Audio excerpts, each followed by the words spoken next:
హనుమాన్ తమ్లైన్ చూసి హనుమాన్ ఎప్పుడూ రిలీజ్ అయిపోయింది. ఇప్పుడు ఏముంటుందిరా టాపిక్ మాట్లాడుకోవడానికి అనుకుంటున్నారా? టాపిక్ ఉందండి. టాపిక్ ఏంటో తెలుసుకోవాలంటే వీక్లీ ఇన్ఫో సబ్స్క్రైబ్ చేసుకోవాలి కదా, అది మ్యాండేటరీ.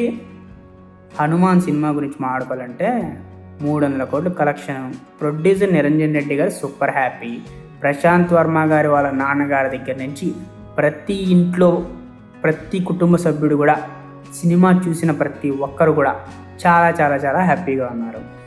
ఇంకా కాస్ట్ అండ్ క్రూ గురించి మాట్లాడుకోవాలంటే ప్రతి ఒక్కరు వాళ్ళకు తగ్గట్టు మంచి మార్కులు లేట్ చేసుకున్నారండి. ఇక ప్రశాంత్ వర్మ గారు లేట్ చేయకుండా మన జై హనుమాన్ సినిమా, అదేనండి హనుమాన్ సీక్వెల్ ఉంది కదా జై హనుమాన్, అది ఆల్రెడీ అనౌన్స్ చేశారు.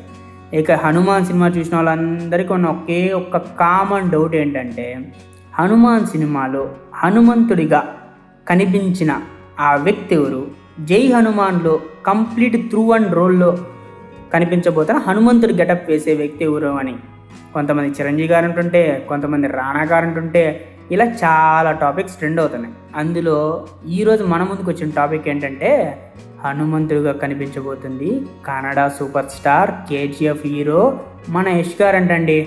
అంటే ప్రస్తుతానికి సోషల్ నెట్వర్క్లో ట్రెండ్ అవుతున్న టాపిక్ అండి ఇది. చూద్దాం మరి జై హనుమాన్ ఎంత తొందరగా కంప్లీట్ అయితే అంత తొందరగా మనకు హనుమంతుడి గారు ఎవరో తెలిసిపోతుందండి. అండ్ ఇంకో విషయం అండి, ఈ సినిమాలో తేజ సజ్జా గారు హనుమంతుడి భక్తుడిగా నటించబోతున్నారంట. ఇది 300 కొట్టింది, అది ఇంకా 1000 కోట్లు కొడుతుందండి. కొట్టాలండి, మన తెలుగు ఫిలిం ఇండస్ట్రీ బాగుండాలి, వాళ్ళతో పాటు మేము కూడా బాగుండాలంటే వీక్లీ ఇన్ఫో సబ్స్క్రైబ్ చేసుకోండి.